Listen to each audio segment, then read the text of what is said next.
Hi sir. Hello. Sir మన రఘురామ్ రాజు గారు మీకు తెలుసు కదా. తెలియడమే, నేను ఆయన ఫ్యాన్ని. అయితే ఆయన పైన ఇద్దరు దుండగాళ్ళు దాడి చేస్తామని చెప్పి కత్తులు పట్టుకొని ఆయన పైన ట్వీట్లు చేయడాలు ట్విట్టర్లో కానీ సోషల్ మీడియాలో కానీ చేయడం జరిగింది. సో వాళ్ళని ఇద్దరిని కూడా అరెస్ట్ చేయడం మీద జరిగింది. దానికోసం ఏం చెప్పాలనుకుంటున్నారు? ఎవరు ఏం పీకలేరు, ఎందుకంటే ఛత్రపతి శివాజీ గారి పైకి ఎంతో మంది వెళ్ళారు. ఏమైనా చేయగలిగారా?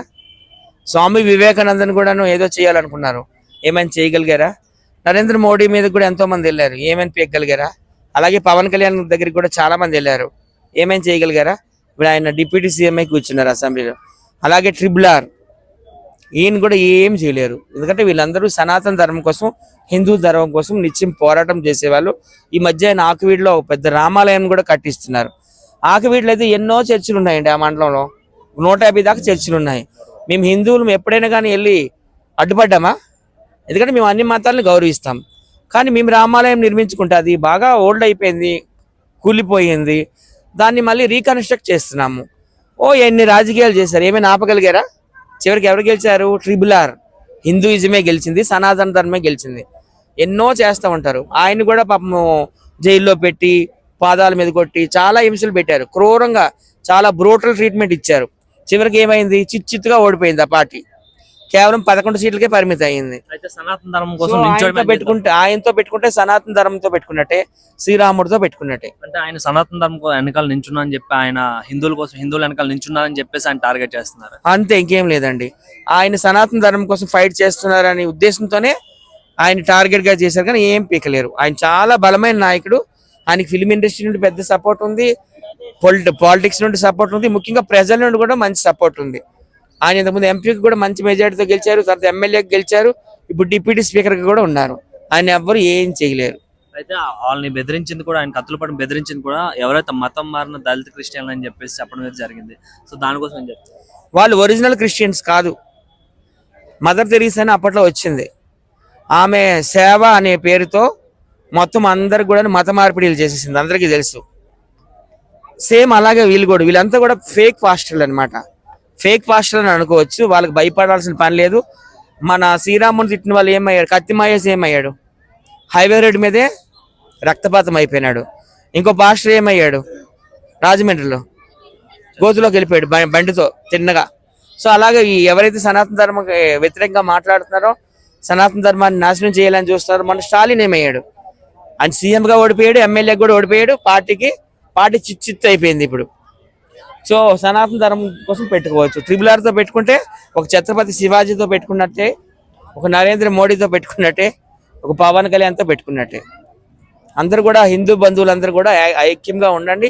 మన కడపలో ఏం జరిగిందో చూసాము. హనుమాన్ జయంతి అయ్యింది, శాంతియుతంగా శోభయాత్ర చేసుకుంటే కొంతమంది ముస్లిం టెర్రరిస్టులు వచ్చి రాళ్ళు రువ్వారు. అసలు టిప్పు సుల్తాన్ జంక్షన్ అని పెట్టమంటున్నారు అక్కడ. టిప్పు సుల్తాన్ అంటే ఎవడు? టిప్పు సుల్తాన్ కావచ్చు, అక్బర్ కావచ్చు, లేకపోతే ఔరంగజేబు కావచ్చు. వీళ్ళందరూ ఏం చేశారండి? హిందువులందరినీ చంపేశారు, హిందూ దేవాలయాన్ని కూల్చేశారు, హిందువులకి సుంతి ఆపరేషన్ చేశారు, హిందువులకు పిల్లలు పెట్టకుండా చేసేసారు. వాళ్ళంతా నరరూప రాక్షసులు. వాళ్ళ పేర్లు పెట్టండి మీరు జంక్షన్లకి. అంతగా మీకు వాళ్ళ మీద ఇంట్రెస్ట్ ఉంటే ఏ పాకిస్తాన్లోనో, ఏ బంగ్లాదేశ్లోనో, ఏ ఇరాన్లోనో, ఇరాక్లోనో, యూఏఈలోనో, సౌదీ అరేబియాలోనో పెట్టుకోండి. Tipu Sultan junction, Akbar junction, Aurangzeb junction అని. ఇక్కడ నడదు, ఇది హిందూ దేశం ఇది. ఓకే, పెడితే జై శ్రీరామ్ జంక్షన్ అని పెట్టాలి, లేకపోతే జై హనుమాన్ జంక్షన్ అని పెట్టాలి, లేకపోతే మనకు రాజ్యాంగాన్ని తీసుకొచ్చిన బిఆర్ అంబేద్కర్ జంక్షన్ అని పెట్టాలి. టిప్పు సుల్తాన్ ఆడేవాడు, అక్బర్ ఆడేవాడు, వీళ్ళందరూ ఎవరండి అసలు? వాళ్ళకి మనకి ఏం సంబంధం? ఇది హిందూ దేశం ఇది. అయితే ముందు ముస్లిం పెద్దలు ఏమంటున్నా అంటే, మా రాజు అప్పుడు వచ్చి పరిపాలించా అంటే, అంతకుముందు హిందూ రాజులు ఉంటాయి కదా, అప్పుడు ముస్లిం కమ్యూనిటీ అనేది లేదు ఇక్కడ, ఆ మతం అనేది లేదు. అలాంటప్పుడు హిందువులు పరిపాలించినప్పుడు ఆ హిందూ మతానికి సంబంధించింది కదా కడప కూడా. ఆయన పరిపాలించింది ఎక్కడ? మైసూరులో, కర్ణాటకలో పరిపాలించాడు టిప్పు సుల్తాన్. మైసూరులోనే వాడు ఒక పిచ్చి తొగ్గులకు లాంటివాడు అనమాట, హిందూ వ్యతిరేక అనమాట. సో ఆయన ఇక్కడ ఎక్కడ పరిపాలించాడో నాకైతే అర్థం కావడం లేదు. ఒకవేళ కడప అప్పుడు మైసూరు పక్కన ఉండేదేమో, తర్వాత వీళ్ళు మళ్ళీ కట్ చేసి కేక్ మొక్క కట్ చేసినట్టు కట్ చేసి మళ్ళీ ఇక్కడ తీసుకొచ్చారో నాకైతే అర్థం కావడం లేదు. కడపకి టిప్పు సుల్తాన్కి ఎటువంటి సంబంధం లేదు.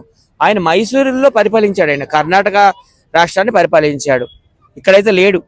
అయితే అలానే ఆయన ఏమంటే టిప్పు సుల్తాన్ పేరు అయినా సరే నిదానం ఖాన్ అని చెప్పేసి ఒక ఆయన పేరు చెప్పారు, అప్పుడు ఆయన పరిపాలించని చెప్తున్నారు. అంటే మామూలుగా అయితే చరిత్రలో ఎప్పుడు చూసినా ఆయన పేరు అనేది లేదు, కానీ వీళ్ళు మాత్రం సపరేట్ ఆ పేరు ఎందుకు పెడుతున్నారు? ప్రపంచం అంతా ఈ ఫేక్ పాస్టర్లు పరిపాలించమని చెప్తారు. అదంతా రాంగ్. హిందూయిజం ఎప్పుడు పుట్టింది, ఈ మతాలు ఎప్పుడు పుట్టాయి? ఫస్ట్ మందే ఉంది, హిందూయిజం ఉంది. 5,000 సంవత్సరాలు 6,000 సంవత్సరాల క్రితం నుంచి మనది ఉంది.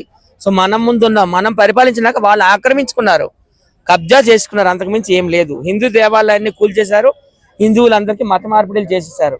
మనమే ముందు. ఇక భూమండలం మొత్తం హిందువులదే. ఫస్ట్ పుట్టింది హిందూయిజమే. వాళ్ళని కొంచెం చదువుకోమనండి. ఆ గొర్రెలు కావచ్చు, అట్లా కావచ్చు. జై శ్రీరామ్.